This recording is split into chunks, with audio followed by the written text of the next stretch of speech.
I'm new to this platform, so I gotta Now it's bear live. with me while I try to figure things out and get everything situated. We got private down there. We are live now. Let me check because I can go to YouTube or Facebook, and it should be both live on both panels.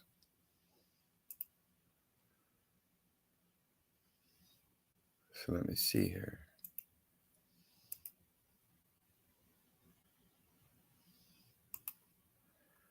And there's my live. But somehow it's not showing that. Oh, there we are. Okay, so we are.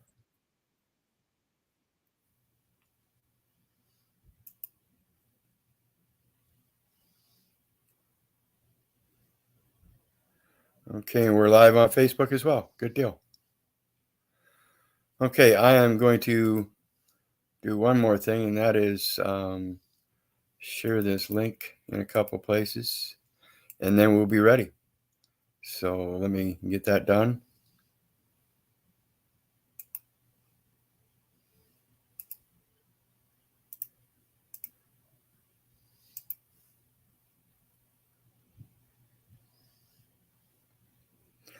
I will definitely work on trying to get this stuff done and ready before I do these lives from now on. But like I said, I'm new to this and having to figure it all out. So one man band and no assistance. So slow but sure, we're still going to get there.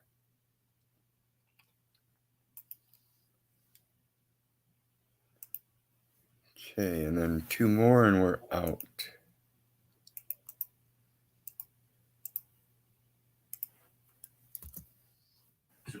Well, brother, you know you can reach out to me anytime, and I would be more than grateful to give you a hand in any way I could with getting yourself set up. Awesome, awesome. I will remember that.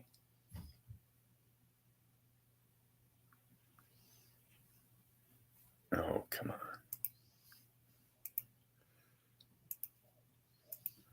Okay, last one here. And we are ready.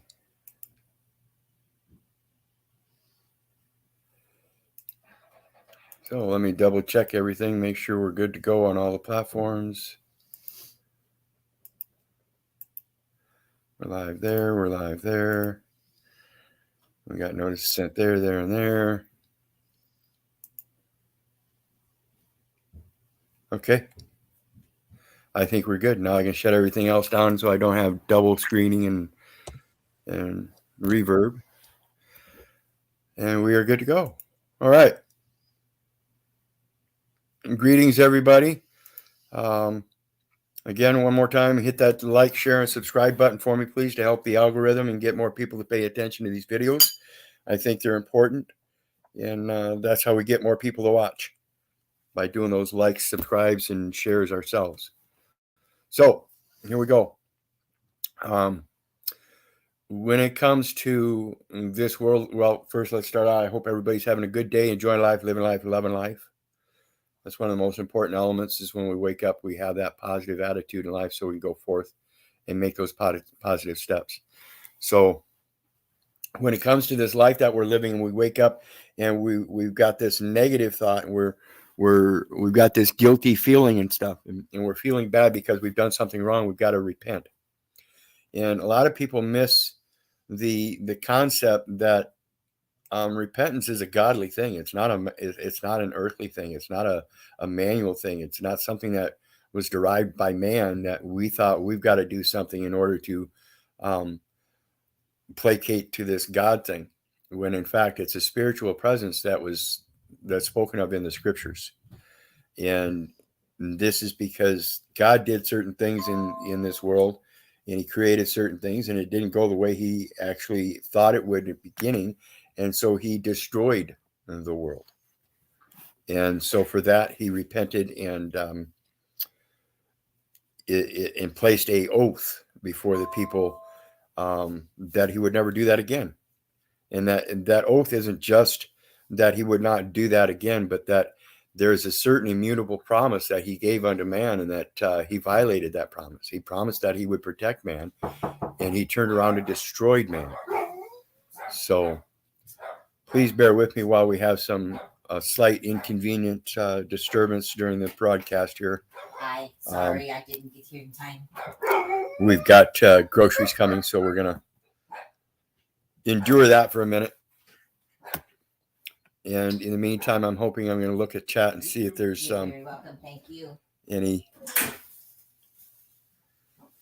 questions. Mad Love Wiz, thank you, Jimmy. Hi, India Maria. Greetings, everybody. Says 10 watching. Everybody that's watching, at least, please leave a comment in the chat section so I know, so I can give people credit.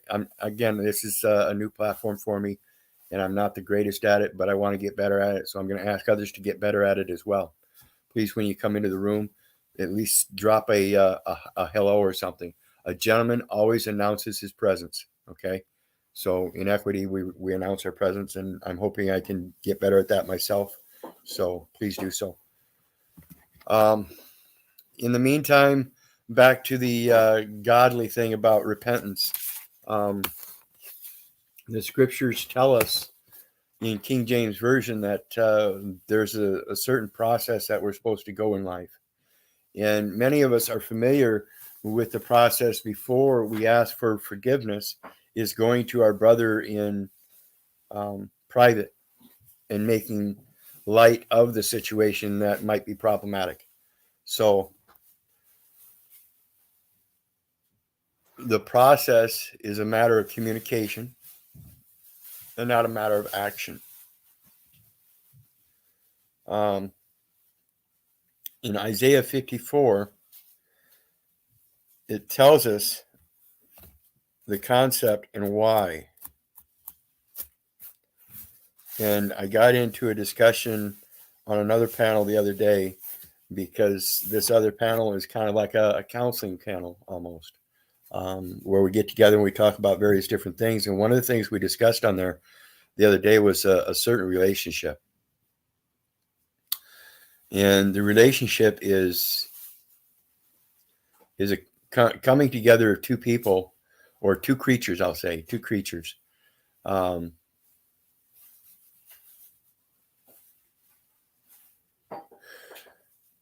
Two creatures that don't find any problems within their own existences separate from the other. So in other words, we can come together and we have no problem because there's no problem with me individually aside from the other creature. So if we can come together with no problems, then usually those two creatures will get along. And this is why I say I'm one of those guys. I get along with life very well. And the natural creatures in life, they usually don't run from me, deer, rabbits, things like that. When I'm down at the river, raccoons, possums, beaver, we have a very close relationship. And in that, I know I have a duty that say a raccoon was waddling up the bank, and not that we have to fear them here in Iowa because we're kind of remote from that area, but we do have them. We do have brown bears here and there every now, or not brown bear, black bears every now and then come through Iowa. And so if I'm sitting there on the bank and I see a raccoon and a bear, my intents are to not only protect myself, but to protect that raccoon. I don't want the bear eating the raccoon, but at the same time, I've got to understand that the bear has to eat. So that raccoon is a better choice for him to eat than me. So I'm going to let him have that raccoon for now, So there comes a time when we've got to respect both ourselves and our capabilities in regards to what's going on around us as it respects to other life forms. So though I can get along with the bear and I can get along with the raccoon, I have to do it in different capacities. And when the bear is wanting to interact with that raccoon, and I know it's not playtime, I can't placate that it's playtime. I've got to get up and get out of there, So when it comes to this thing about this promise that God made to man, in not destroying his life anymore, It's because he realized he made a mistake in his own desires. At least that's the way I interpret it. When we look at Isaiah 54, God flooded the earth and realized he had made a mistake, and so he made a new promise. And Isaiah 54 is going to talk about that a little bit, but I think it's the crux of the whole thing of Isaiah 54. And it's because when God made a promise to mankind, he made a promise to mankind as man. Male and female created he them. But in that, as a male and female, we have different capacities in life. And it's because as a male, as a human male, we oftentimes will leave the house. And it's the mom that's got to take care of the children. So we end up with all these desolate children and these single mothers that don't have fathers in the household. And the men thinking that's just fine because that's the way we're meant naturally. Now, I don't know if that's true or not, but I do know that the scripture says that those mothers and children that aren't guarded by a housely, fatherly figure, that just like that raccoon and the bear, that there are times that I'm supposed to stick up for that raccoon. But there are times when I see mothers and children that need assistance, that although I'm done raising my children, I'm done being a dad, I still have that capacity of being a dad. I still have that capacity of being a father. And that's the thing that I've got to carry in my life and present. And the way we present that, and I've mentioned this before a couple times, I briefly touched on it, that First Amendment, the freedom of association, your right to communicate with other people. This is also your right of motion, your right of your freedom of travel is the same thing as your freedom of association, your freedom of speech. Because when we sing, when we speak, it's our voice that travels, and we have a right to let that travel. Then we also have a right to let our body travel. Okay, so it truly is your freedom of association. Truly is your right of travel, your right of speaking, your right of singing. And so we start out with sing, and Isaiah 54 is the very first word. And when we look at Strong's Concordance, and we see that sing is synonymous with travel. Sing is synonymous with travel. It tells us that in our travels, we have to be aware of what the travel is. See, we can travel beyond, particularly in our modern times, as we're doing right now, we can travel beyond our dwelling in voice. Okay, so we can sing beyond our dwelling. We can travel beyond our dwelling in voice. So our voice is does placate to our freedom of motion, our freedom of travel, freedom of movement. And that's what we were meant to do. We were meant to move. We were meant to be prophets. That's a verb. We were meant to prophet the word unto other creatures throughout the world. And that's truly what we're talking about here. So now that we get beyond the first word of that verse, sing. We're supposed to travel. We're supposed to sing. And that traveling is his word, his ministering his gospel. Strong's Concordance, to travel in our singing. That thou didst not bear, break forth into singing and cry aloud, that thou didst not travail with child. So it's telling us that the barren mothers, the women that don't have children, the women that are bearing children that are bastards, and what we're talking about here is the women that don't have a husband, so that if she does bear children, they're still barren. They didn't bear a child of God. They bore a bastard. Okay? So, for more are the children of the desolate than the children of the married wife, saith the Lord. This is telling us that there are more children out there that are bastards than there are children of married, coveted women and men that have consummated that marriage, that wedlock, that water bond, wed, water, lock, bond, water, bond, wedlock, that wedlock, putting the key into the hole, the wedlock. the sexual connotation, the intercourse. That's not what makes children. Okay, that can make bastards. But what makes children of God is the sacred covenant that a man has with his woman and a woman vice versa with her man, that says that we're going to bring this child into the world, and though it's not, it's of us, we are of heavens, so it's not us.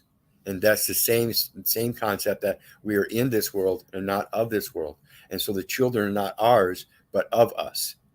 Okay? The children are truly God's children. Just like we are of God. We are God's children. Same with our children. They are God's children because they are of us. So when we bring these children into the world, we have to be mindful of what we're doing. If we're going to honor ourselves and our voice, the voice has to be pure. It has to be that prophet. And it can't be all this bullshit talking about Planned Parenthood and all this. You got to leave that kind of discussion out. Moms and dads, this hospital thing, you can have home births. You don't have to go to the hospital. But when you go to do this home birth, you got to remember, you got to make that memorial. You got to let them know that when this child was brought into this world, there was a witness. And that witness said that this child was discharged of his mother's waters. And that man, when he took his first breath of life, became a living soul. And therefore is not subject to the personage of man. Unless and until he turns of 18 or age of discernment and is able to discern that usage for himself. So that's the first verse. Sing, O barren, thou that didst not bear, break forth into singing and cry aloud. It's telling you to sing, come forth and sing in the word of God, that thou didst not travail with child. For more are the children of the desolate. So don't sit there and yearn to have children, ladies. You don't have to have children. But if you're going to bring them into the world, make sure they're not bastards.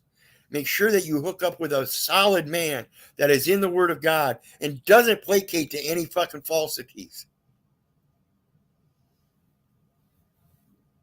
For more are the children of the desolate than the children of the married wife.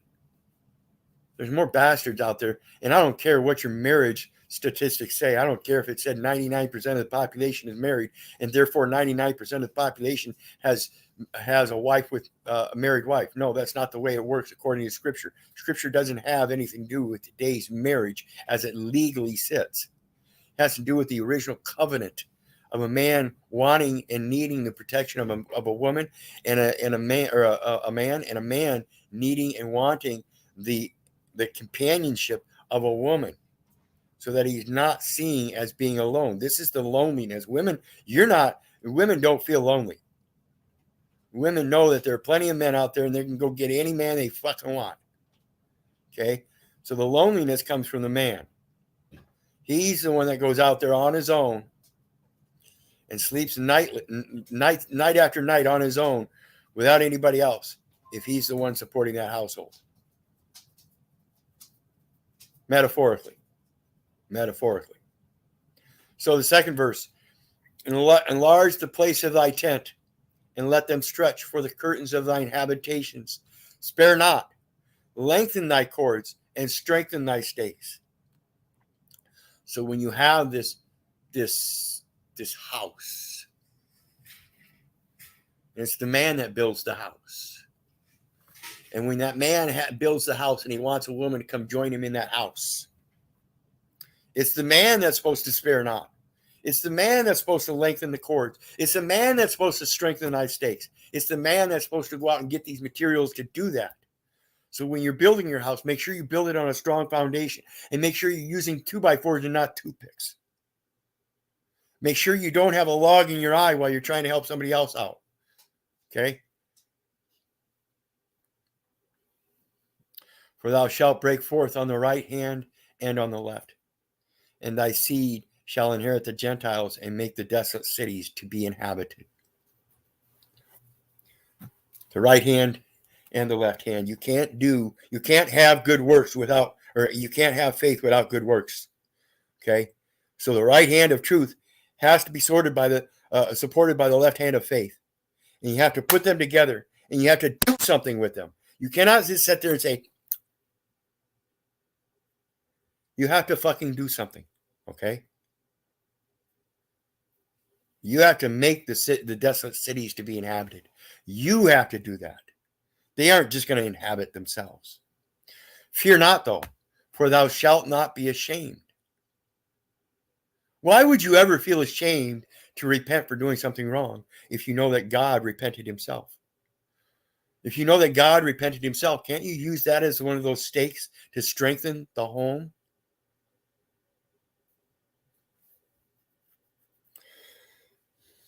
Neither be thou confounded, for thou shalt not be put to shame. He's not going to put you to shame. The only one that's putting shame in you is your neighbor saying you got to keep up with him.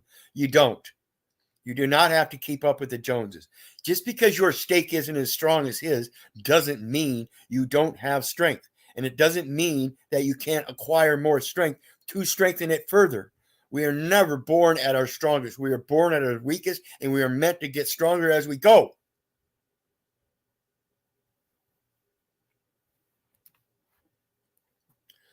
For thou shalt forget the shame of thy youth. See, we're meant to grow stronger as we gain strength, because our youth isn't what we're about. And shalt not remember the reproach of thy widowhood anymore. So when people did shame me when I was younger, and I was able to get back up and walk forward and get stronger, I need to throw off that shame and guilt that they're trying to put on me, because I already know I surpassed that and I can do better. I don't ever have to let anybody shame me into thinking I can't do better than what I am doing now. I can always do better. Always. For thy maker is thine husband. For thy maker is thine husband. Ladies and gentlemen, men and women, male and female, the maker is thine husband, making you thine wife. Making you thine wife. For more are the children of the desolate than the children of the married wife. Marry yourself to God, and you will bear his children. But if you don't, you will fail in Hosea 4:6. My people are destroyed for lack of knowledge. If you can't be a priest unto me, I shall deny you. If you've not taught your children of me, then I must deny them, for they cannot know me until they have been introduced to me. For thine maker is thine husband. The Lord of hosts is his name, and thy Redeemer, the Holy One of Israel, the God of the whole earth, shall he be called. The Redeemer. So fear not, for I have redeemed thee. Thou art mine. I have called thee by thy name. Thy name. Thy widowhood. Thy. What is thy? Thy, our Father, which art in heaven, hallowed be thy name. Hallowed be thy name. The one. Thy one. Verse 6, for the Lord hath called thee as a woman forsaken and grieved in spirit, and a wife of youth, when thou wast refused, saith God. For the Lord hath called thee as a woman forsaken and grieved in spirit. So we're supposed to, as men, say, lo, whore, come thee, and let me show you a better life. That's literally what this is telling us. It's not telling us that we're literally supposed to go out there and say, hey, whore, come let me show you a better. It's the way we're supposed to treat others. Not specifically to put them down, but to let them know there's a better way. So you don't specifically call them a whore, but you say, hey, sister, I see you're down in your ways. Can I help you? Literally, keeping it in our mind, but not saying it, but saying it in a helpful manner. So that the other party can comprehend that we know that they need help and we're here to help them. Nothing more and nothing less. That is the message. If you construe that message in any other way, nobody takes it as a message. They see you as a messenger, and they're going to screw you up. They're going to fuck you over. They're going to mess with you. They're going to call you all kinds of names. They're going to let you know that they see that you are a babbler. So don't do it. For the Lord hath called thee as a woman forsaken and grieved in spirit, and a wife of youth. He knows by his own observance that we haven't learned perfection. And we, as our own people, can go around in life and see and observe in other people what they are missing in their life according to what we have gained in our life. The problem is that most people go around thinking that because we live like the Joneses and we have to have all these materialistic things, that if somebody else doesn't have the materialistic things, then they're not as good as us. And that's not the way we're supposed to be looking at each other. We're not supposed to be looking at each other as the materialistic gain, but as the spiritual presence and how we evoke that in others. So that we don't go around calling each other whores, but rather calling each other brother and neighbor and saying, hey, I see you're having a problem with your cow and his hoof. I happen to be a shoeman, a forger of metals, and I can make your horse or your cattle a shoe that will help you out, brother. Can I do that for you? You don't have to let him go around being a whore. You don't have to let him go around plowing his field with a cattle that doesn't have a good hoof, and therefore he's not able to plow as well, and therefore it's also damaging that cow. All creatures. So when you see somebody beating their child, it's not that you're only supposed to love that adult neighbor, but you're supposed to love that child neighbor as well. So that when you see him beating, you're supposed to have that capability of stepping in and say, hey, brother, you're not supposed to beat him like that. You're supposed to beat him like this. And you show him a new way of beating the child. And you don't beat the child physically, you beat him emotionally.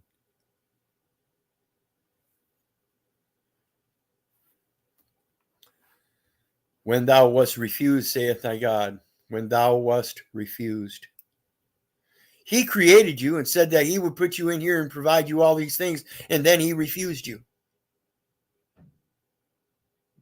He refused you that life. He refused that life. He refused that life not just to man, but to all the creatures that died during that flood. However you want to look at that. I'm not saying the flood was true. I'm not saying it was one singular flood. I'm not saying it was multiple floods across the world, but I am saying that the floods that kill creatures. So when something dies because of an act of God, a natural act, you hear about this in insurance claims all the time. You can't make a claim for the tornado because that's an act of God.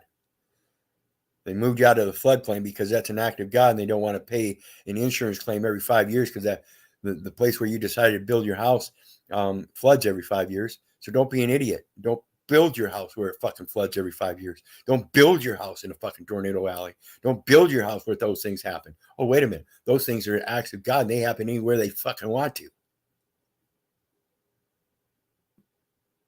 really got to think about what you're doing and what you're accepting in life as a reality and what's not. For a small moment have I forsaken thee. But for a small moment have I forsaken thee. When thou wast refused, saith thy God, for a small moment when have I forsaken thee. He's admitting to you right there that he forsake you. He gave up on you. And this is what he repents with. But with great mercies will I gather thee. But with great mercies will I gather thee. This is the gathering. So when we gather together in his word, it's him gathering us. It's not us. It's not me. I can't boast about me. I give glory to him all the time. This is why I'm here. It's not me gathering. It's him. But with great mercies will I gather thee. In a little wrath, here again, he points out, in a little wrath, I hid my face from thee for a moment. Genesis 1 verse 2. The Spirit of God moves upon the face of the water. In a little wrath I hid my face from thee for a moment. The Spirit of God moves upon the face of the water. And because you could look down on the water and see the reflection, you were under the water. He flooded you and you could no longer see that reflection. Look again. Go underwater and look out and see if you see a reflection of your face. Now get out of the water and look in and see if you will see a reflection of your face. In a little wrath, I hid my face from thee, telling us that he drowned us. So we couldn't see his spirit. So we couldn't see his face. It wasn't on the surface of the water.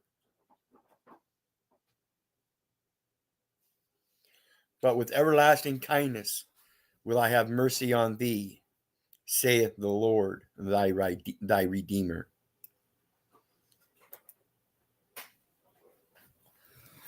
I'm going to take a little break and check with chat real quick.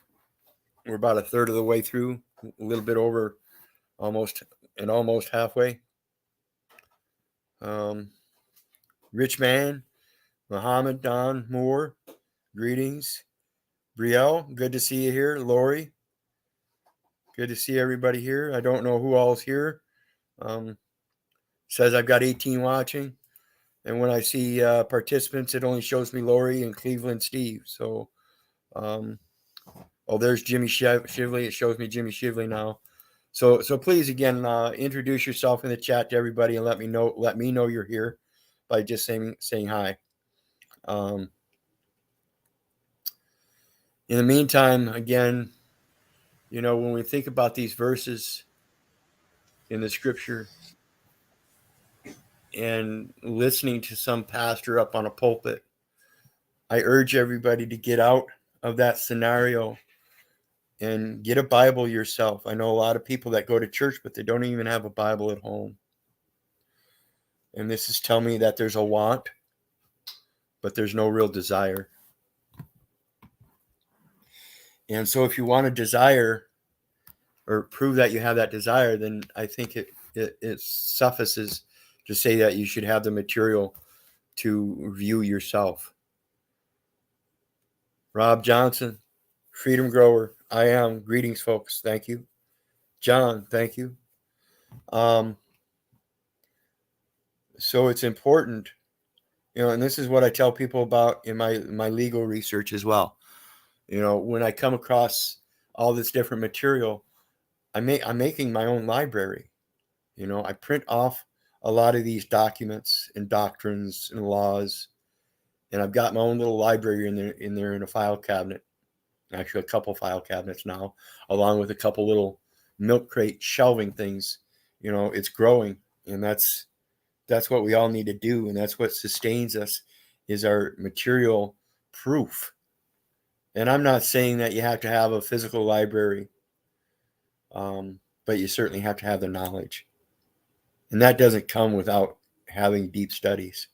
So if you're going to study it and you want to do that deep study and you want to do it just through church, that's fine. You can do that. But you better be reading that scripture for what it is in the common plain language.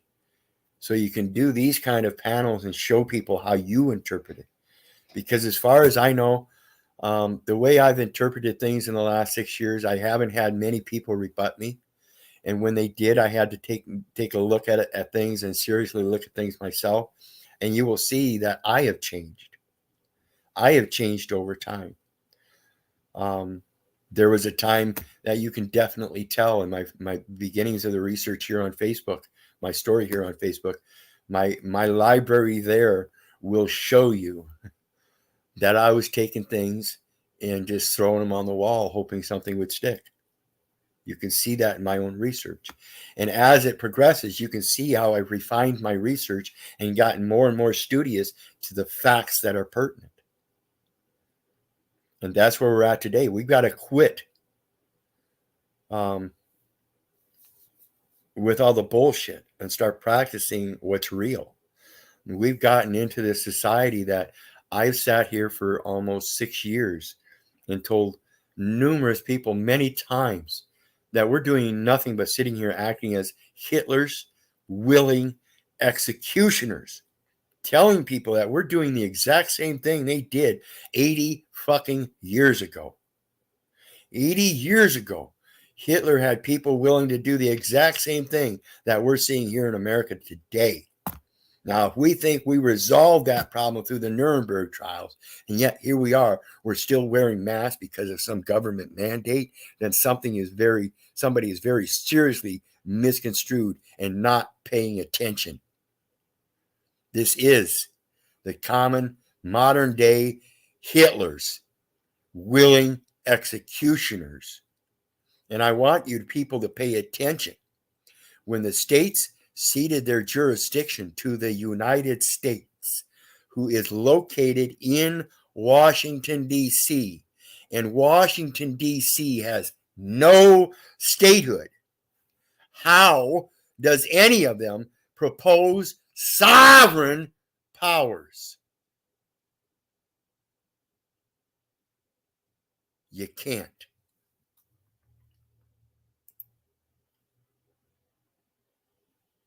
Lori, I apologize.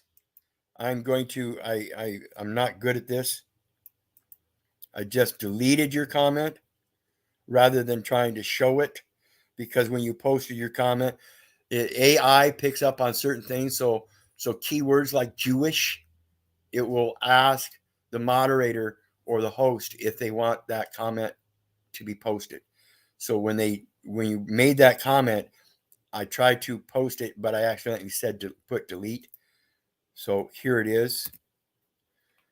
Lori says, my so-called Jewish community is a disgrace. Everyone I know went along with every bit of this.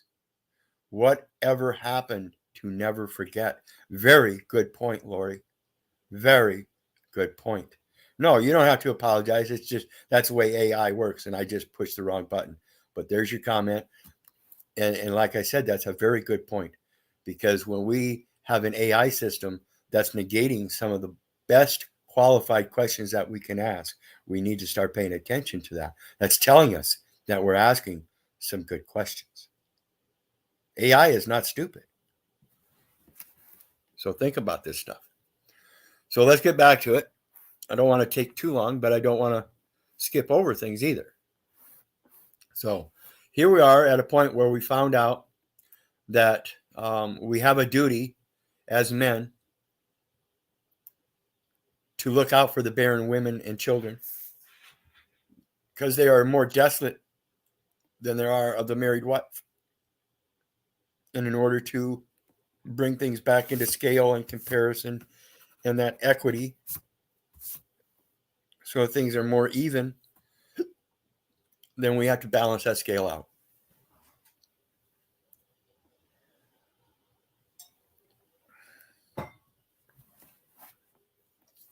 So let's go on. Verse 9. Excuse me, verse 8. In a little wrath, I hid my face from thee for a moment. In other words, he covered the whole earth with water so you couldn't see the surface. And it was but for a moment. But with everlasting kindness will I have mercy on thee. But with everlasting kindness will I have mercy on thee. Mercy. So all we have to do is ask, and ye shall receive. It's what we ask for that is important here, because all I can ask for is mercy. It's truly all I can ask for is his mercy. I can't ask for your forgiveness. Your forgiveness isn't for me. When I forgive somebody, that's not for me to give them forgiveness. That's for me. That's so I can feel better. But when it comes to mercies, that's so I can feel better coming from him. I have to ask him for mercy to have mercy on me. Don't put me through the same burning fiery pit that you put Jesus through. Please don't. I understand the way of Jesus. I'm trying to comprehend it the best, so please don't put me in that same position. That's what I ask for mercy. For this is as the waters of Noah unto me, the flood. Just like I said, he's mentioned the flood in here, and he's telling you that's what he's repenting for. In a little wrath, I hid my face from thee for a moment. But with everlasting kindness will I have mercy on thee. This is him asking you for forgiveness. This is him asking you for forgiveness.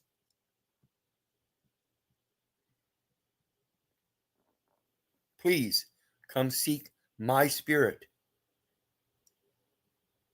Come to the waters. He's begging you to come to the waters. For this is as the waters of Noah unto me. For as I have sworn that the waters of Noah should no more go over the earth. He's telling you, don't be afraid of the water. Come to the water. I put fear of the water in you, please. I did not mean to do that. Come back to the waters. So have I sworn that I would not be wroth with thee, nor rebuke thee. He will not do it again. That's his oath that he gave unto Abraham when he flooded the earth and gave him that new promise, or that promise, and gave him a new name, Abraham. He shew unto Abram a new promise and gave him a new name, Abraham.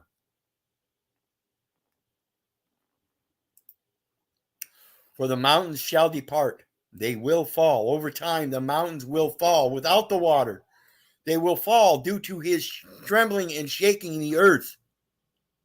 They will fall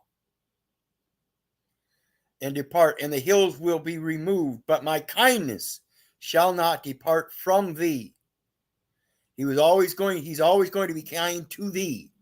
That part shall not depart.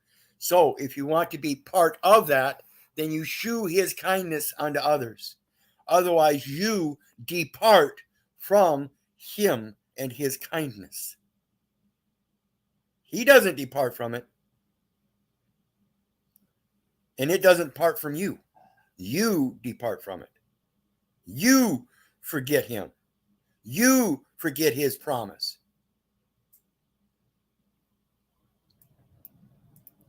But my kindness shall not depart from thee, neither shall the covenant of my peace be removed.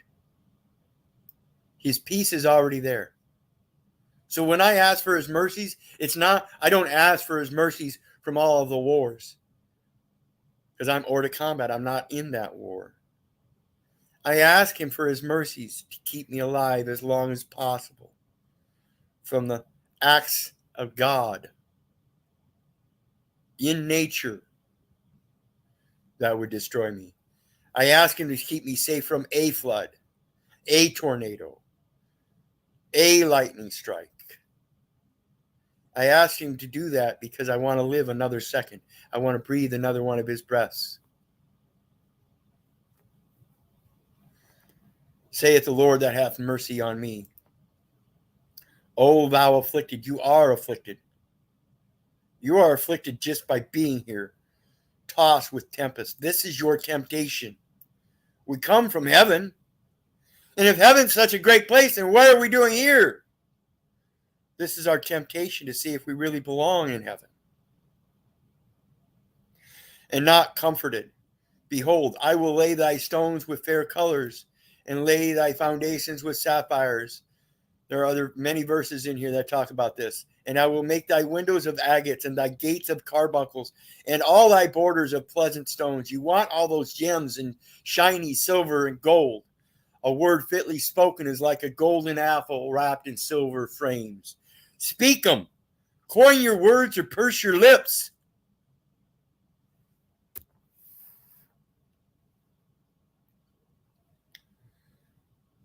So I have sworn that I would not be wroth with thee, nor rebuke thee. For the mountains shall depart, and the hills be removed. But my kindness shall not depart from thee, neither shall the covenant of my peace be removed, saith the Lord that hath mercy on me.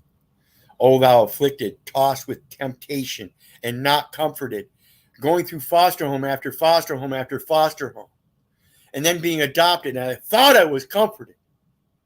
Come to find out, 50 years of age, and I realized why I felt this dis-ease, this unease in my life, even with my own parents, because it was my own parents that came to me at 50 years of age and said, Keith, the police are your authority.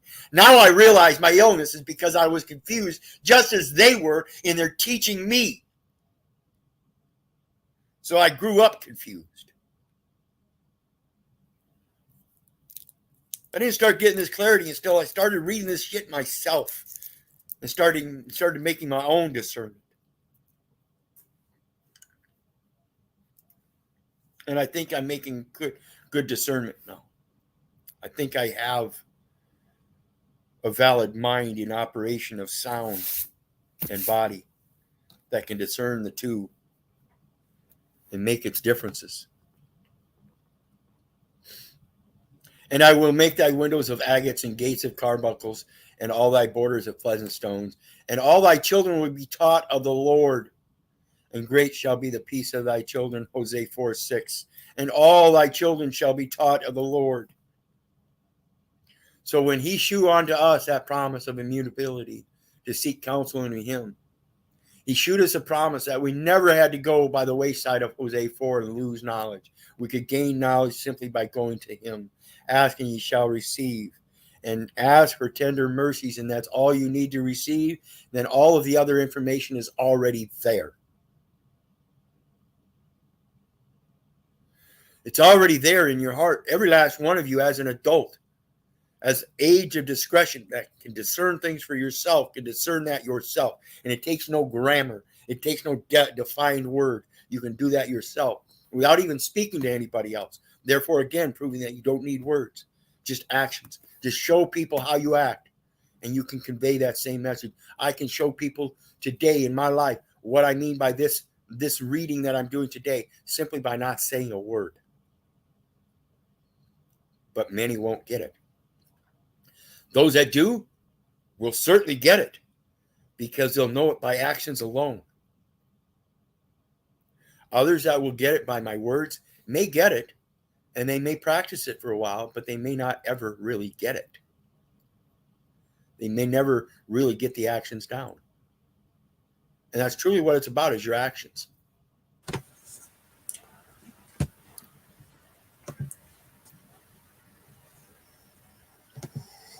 Keith? Hold on real quick. Enlarge the place of thy tent. That's what you got to do. You got to enlarge your house. You got to enlarge your heart. Go ahead, brother. Oh, I was just going to say, that discernment in somebody, do you think that is that self-righteousness and self-centeredness within someone's soul that just doesn't present themselves equitable?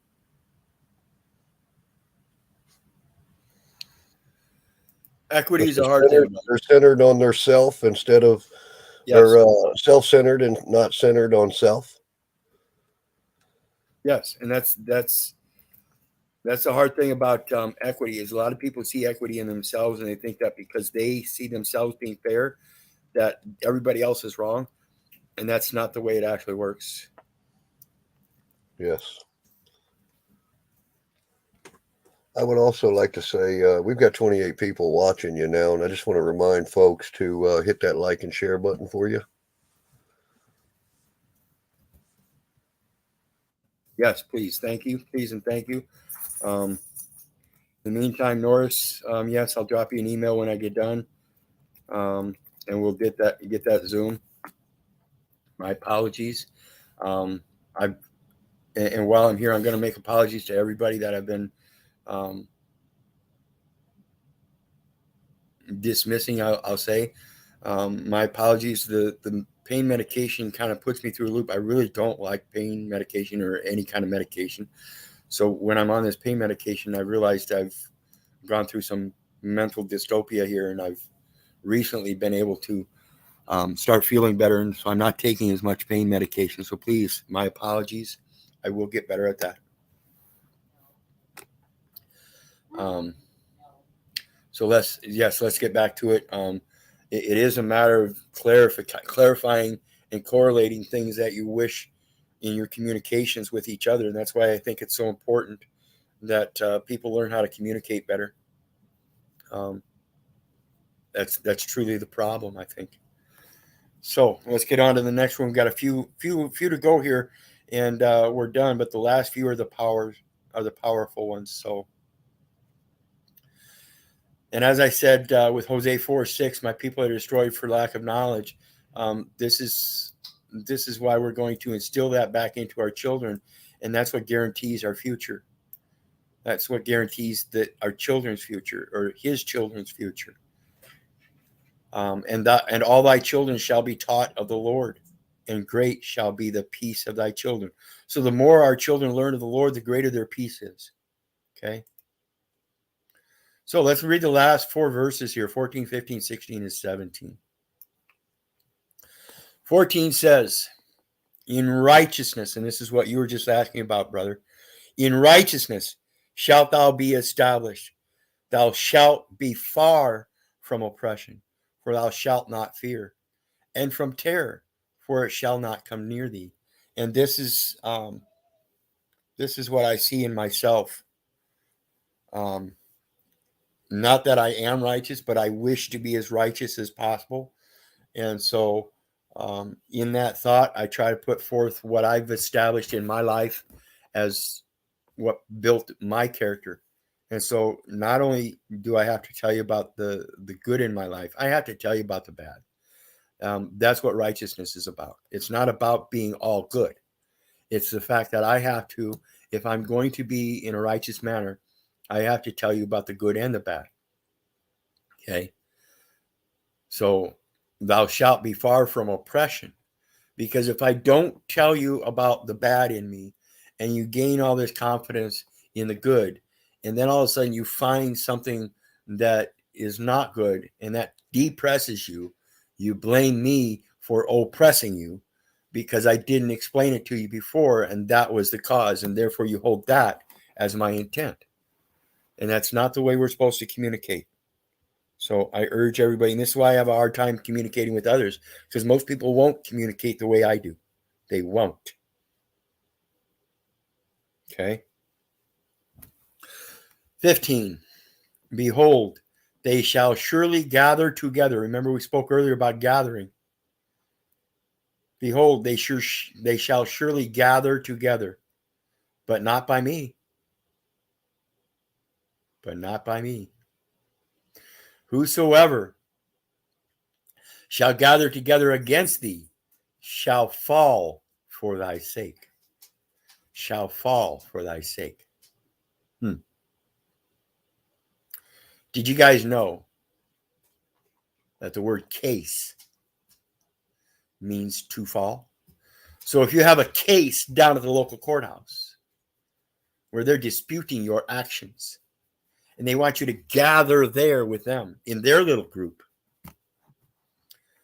then you shall fall for your sake if you go to meet with them. Behold, they shall surely gather together, but not by me. So when you go to gather with them in the legal sense, not by me, then you're gathering for the sake of your own falling. So have a nice trip, and we'll see you next fall. 16. Behold, I have created the smith that bloweth the coals in the fire. Remember I told you earlier about the cow, the cattle in the field that got a bad hoof, and I can give him a shoe. Yeah, you got to be the one that blows the coals. No. You got to know what you're doing. You can't, if you're going to make a shoe for a horse, you can't just make a shoe and say, here you go.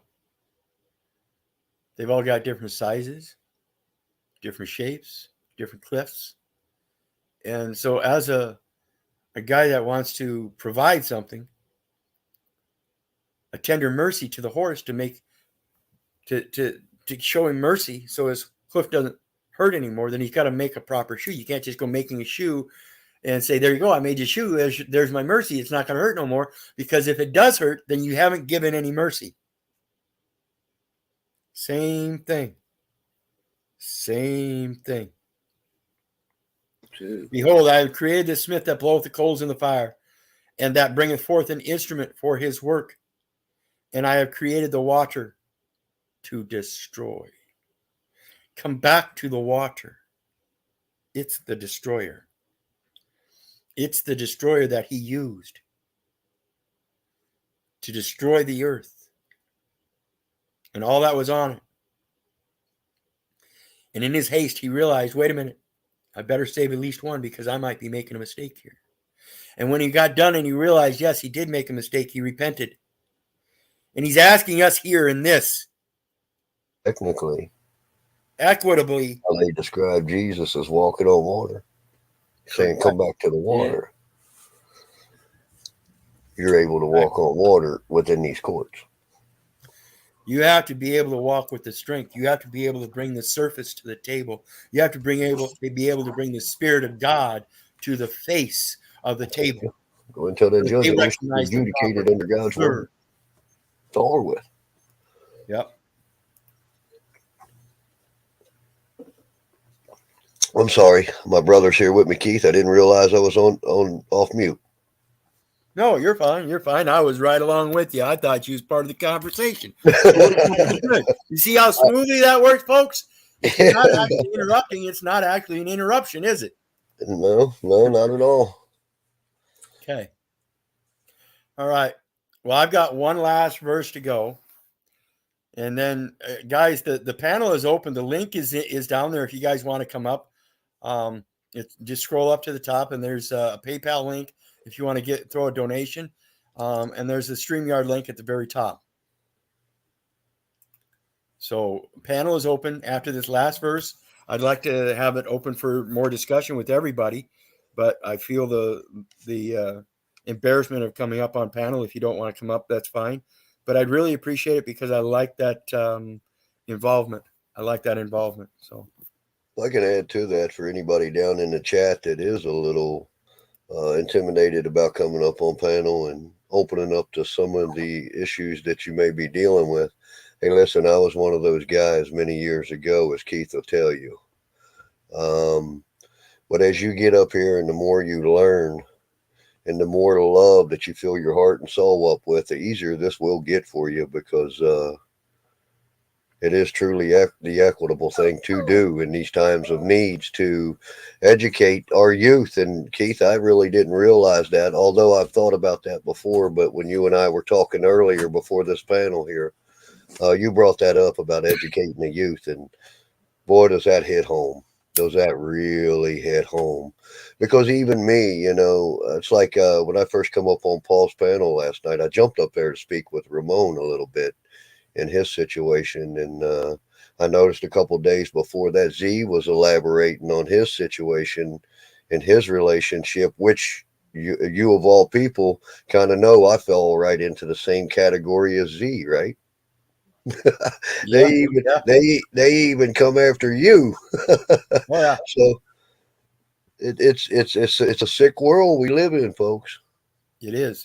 But I will assure you that Keith and Paul do what they do for love for humanity and their brothers and sisters, as I do what I do. Now, I always look at popularity without a positive purpose as pretty pointless. So yeah. I was pretty private, but I'm going to come out in the public a little bit. I'm going to start joining your panels because I want to be a part of something positive. I hope so, brother, because something of value and something of love. Yeah, because we need it. We need it, brother. Need all the help we can get here. So, all right, let's get back to the last verse here then and finish up. And this is the important one in regards to my research and everything I do in life. I try to tell people not to be so spoiled and selfish in the way you do things. Be multifaceted. It's like when you go to the pool and you go swimming. A lot of people go to the pool to go swimming, but they just sit there. They really don't swim. So if you're going to the pool to swim, then prove it. And if you go to the pool and you see somebody swimming and you know they're swimming, you can tell because they're doing more than just one stroke. They're not just doing the American crawl. They're doing multiple different kinds of swimming strokes, and that is swimming. Just sitting at the side of the pool conversing to a friend is not swimming. Okay. And Martha, I do not have Cash App.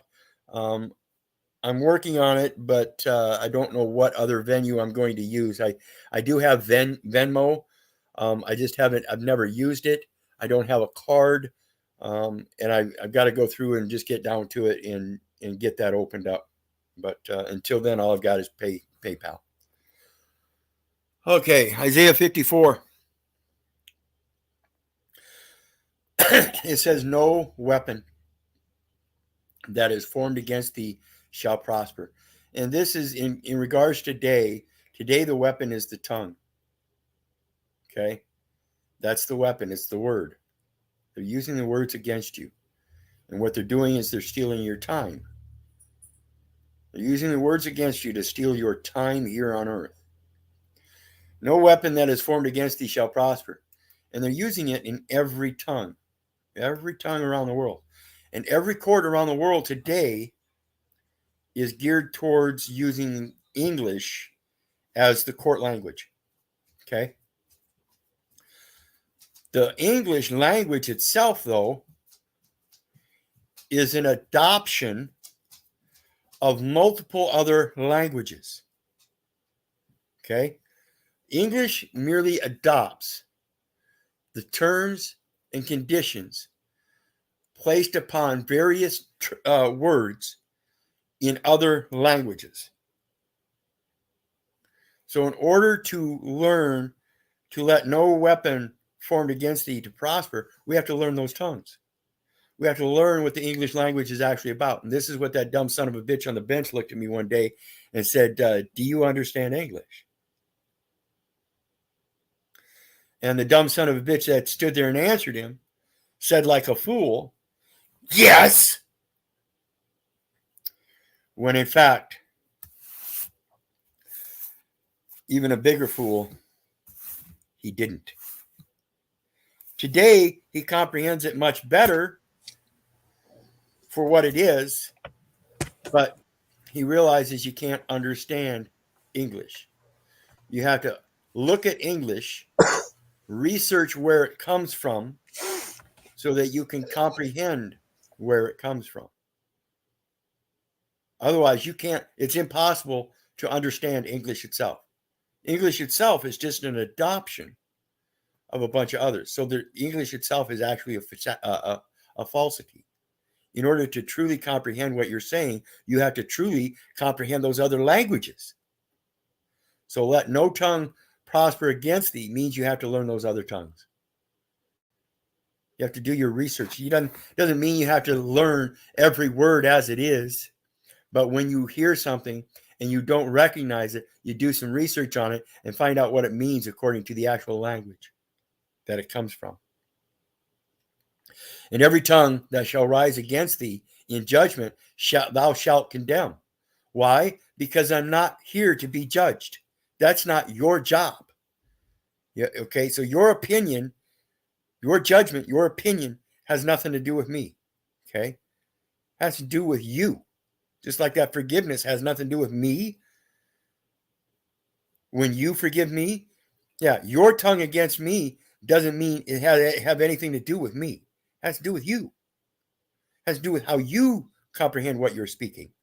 So if you don't know what you're speaking, you shouldn't be saying it. So when I'm up on the panels and I'm saying stuff and I'm telling you my firsthand experiences, I'm not judging you. I'm giving you firsthand experience of criticism. I wouldn't do that, brother. The things that'll happen are going to kill you. And people will say that's a judgment. You can call it a judgment all you want. It's a criticism based off of firsthand experience. I don't have any place to judge you. My place is to forgive you. And that is not for you. That is for me. That is so I can get over my ineptness of being able to comprehend why you would do such a thing. That's what forgiveness is for. Opinions, Total opposite.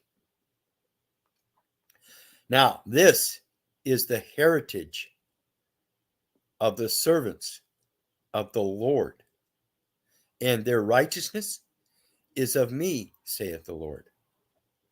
This is the heritage.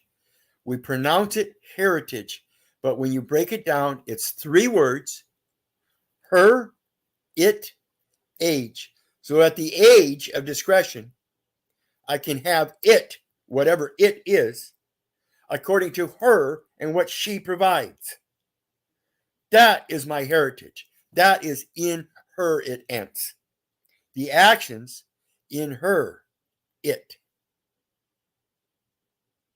The action, it, is in her. I get everything in this world from her. My spirit comes from the Lord. And that's where the righteousness comes from. The righteousness is so that I can sit on a riverbank and determine whether that raccoon coming at me wants my fish, or the bear that's coming after wants the fish, or if the bear wants the raccoon, or if the bear wants me. I've got to make those discernments. Okay? I've got to be able to determine the righteousness of each. Should that raccoon be allowed to eat that fish first before the bear eats the raccoon? Or should maybe I should eat the raccoon, but maybe I should let the raccoon eat the fish first before I kill it. That way I have a fuller stomach. That way when the bear eats me, the bear gets a fuller stomach. Is that righteousness? I truly ask what righteousness is if it's not your own view of how life treats you. So the guy that thinks it's righteous for me to reach over and stab him in the hand for reaching over and grabbing a biscuit off my tray has a problem with righteousness because he thinks it's righteous to go ahead and steal a biscuit from my tray first. It's not the way it works. I don't have the ability to let that bear come eat that raccoon first. It's not my choice. It's the bear's choice.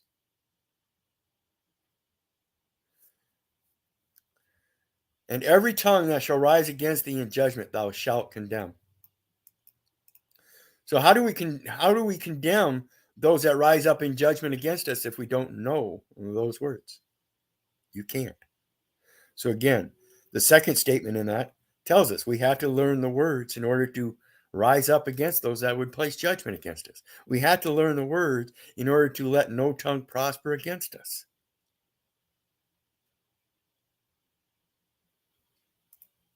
It's very clear to me.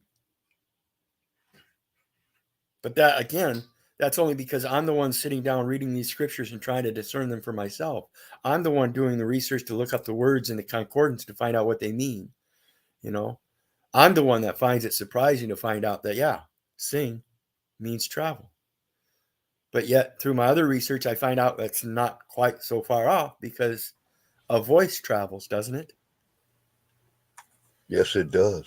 So we have to think about this. How much value of love does that voice carry as it travels? Exactly. How far is it going to travel? What is it going to carry in that travel? You know, the cargo, the words travel. It's got cargo. Well, does it have an invoice? Well, yeah. Can't you hear it? Could carry on for an abundance of many different things. Yep. So think about this stuff and really, we're stronger together. You got to get down to the importance of the words, guys. That's what they're using against you. That's what they're using to let no tongue prosper against you. That's what they're using to destroy the children. My people are destroyed for lack of knowledge. So learn the knowledge. Get the words down. Learn what they mean in this language. Learn what it means in this language. Pierogi in that conversation that we have on Paul's, they talk about a pierogi, and I had to ask them what they meant by pierogi because I know various different versions of what pierogi is, and pierogi is a bitch in one language. It's a fucking biscuit in another language. You know, a stuffed biscuit. So you can be a stuffed biscuit. I can call you a bitch and still mean a stuffed biscuit You stuffed biscuit. Depends on who you're letting stuff your biscuit. Know what I mean? So it comes down, and I got to tell you, pierogi and those other kinds of words like that, sing and travel. Those are easy. Those are easy because you can tell the differences through the synonyms. The hard ones are the words like is, in, on, if, because they have so many different uses that the differences are in their use. So think about this stuff and realize you're using somebody else's words at all times. These words are not mine. These words are lent. Who lent you those words? Did you get them from scripture or did you get them from a legal base? Did you get them from an educational base that's based on a military operation to teach people how to stand in line and collect your food and you'll accept the slop that you get whether you like it or not? You know, that's the way I see schools. Even today, I don't see them given a selection, a dietary selection, unless it comes out of a machine. And that dietary selection isn't qualified food. It's fucking poison products. So greetings. You're catching us at the end, but you can always go back and watch it. Always great material, I think. Very worthwhile watching. And while I'm on the subject, I want to thank everybody for attending today, both Facebook and YouTube. Thank you for subscribing to the YouTube channel. I've noticed my YouTube subscriptions have gone up. Please keep doing that. Please share this information, get it out there. We really need to enhance the knowledge that we're putting out towards our younger generations, because again, that Hosea 4:6, our people are destroyed for lack of knowledge. That's held true from day one, and it's getting worse and worse. We're becoming a dumber and dumber society because people are not paying attention to the truth and value of the true words that we're supposed to be using. And they're using all kinds of hemmed up words that are sewn and stitched up with other things that really shouldn't be there. So again, let no tongue prosper against us means we have to learn all those tongues. Learn all the different stitches that they're using to hem us up in. So with that, I'm going to check comments one more time. Yeah, and that's it. Norris, we will get together. I've got one more I've got to do first, and then I'll get with you. Anybody else that happens to be on, if I've missed a Zoom scheduled appointment that I was supposed to do with you or something, please let me know.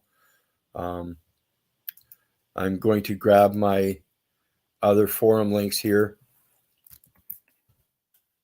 and drop them in the comments so you can check me out on the other forums and drop me a message in case that's happened. I prefer you reach out to me through WordWise Warrior at wordwisewarriors.art. So I will drop that in the chat section as well. But here are some links. PayPal link at the top.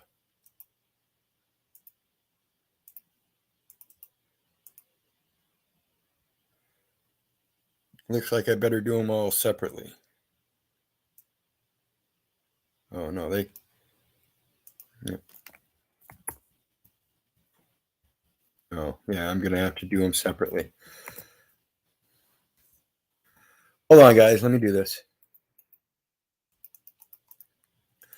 I'll get this set up so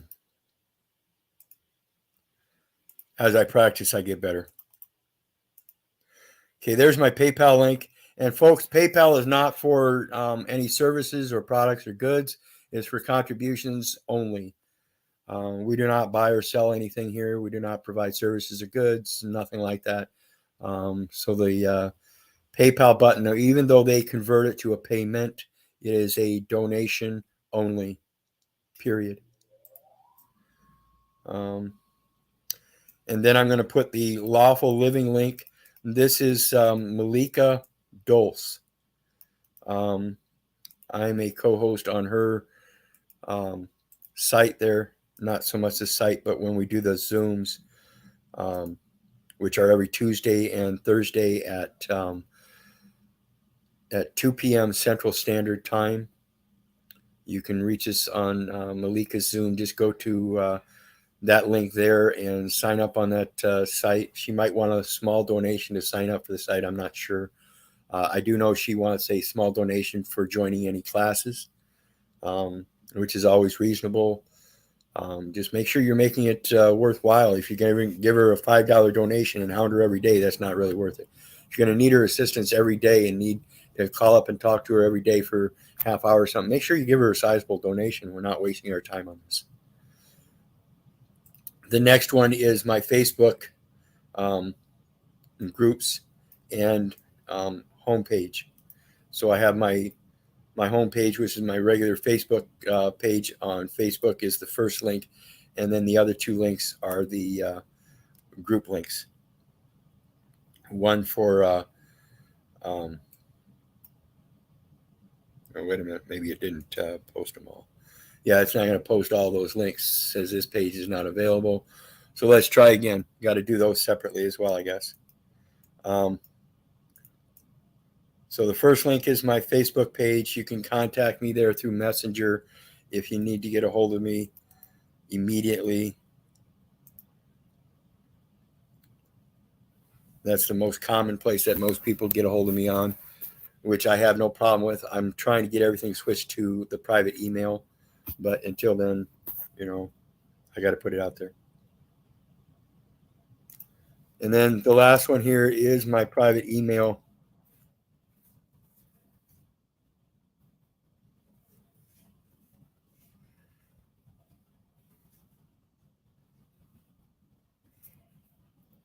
And it is a strange one, so make sure if you're going to copy it by hand, you copy it right.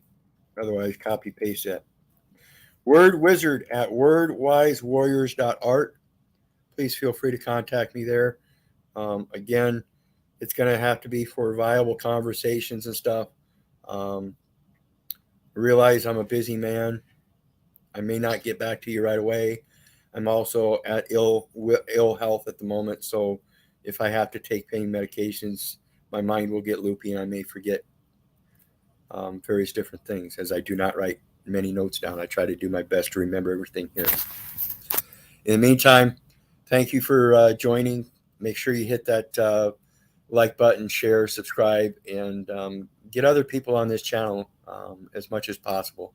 Don't harass them, but push it. I urge people to push it. Help the analytics out and give us some good thumbs up and promote it out on your Facebook and other social platforms. Let people know what you feel about me and how I present. I think I do a good job, and I'm hoping that's an incentive to help you get other people here as well. I think my presentment here is much better than it is on the other panels. I don't necessarily always like the way I act there, but that's part of the persona on those other channels. Is you're not always the same person. It is a character, it is a personality, and that's what we're presenting. So here on this, I'm presenting a different personality, and I want it to be taken very seriously. Over there, I really don't care if you take me seriously or not. It's his platform, it's his numbers, and if he really wanted me to change up, he would have me do that. So in the meantime, again, if it wasn't for you guys, I wouldn't be doing this. So God bless. Have a great day. We'll see you next time. Be sure to share this.